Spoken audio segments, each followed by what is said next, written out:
আমার মাওলা যদি জিজ্ঞেস করে, বান্দা তোকে আমি এত সুন্দর কইরা বানাইলাম, তোর চক্ষুটা কত সুন্দর কইরা বানাই দিলাম, চক্ষুটা দিয়ে আমার সমগ্র দুনিয়াটাকে বান্দা তুই দেখতেছস।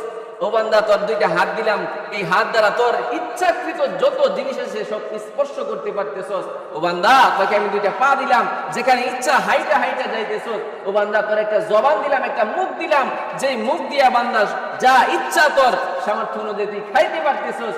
ও বান্দা তোর দুইটা কান দিলাম, যেই কান দিয়া বান্দা তুই দুনিয়ার সব কথাকে শ্রবণ করতে পারতেছস। ও বান্দা সবকিছু দিলাম, বান্দা আমার জন্য কি নিয়ে আসলে, আমি তো তোকে সব দিলাম। আর আমি আর আপনি যদি এই মুহূর্তে গুনাহ করে দুনিয়া থেকে যাই, আপনি বলেন কিভাবে জান্নাত পাওয়া যাবে, জান্নাতের আশা করা যাবে? আল্লাহ পাক রব্বুল আলামিন এই সমগ্র কিছুকে একেবারে স্বার্থ ছাড়া দিছে। আমার মাওলা বলে, বান্দা এই সব কিছুকে হাত দিলাম, তোকে দিয়ে দিলাম, অর্থ চাই না। পা দিলাম, অর্থ চাই না। নাক দিলাম, অর্থ চাই না। এই কান দিলাম, অর্থ চাই না। চক্ষু দিলাম, অর্থ চাই না।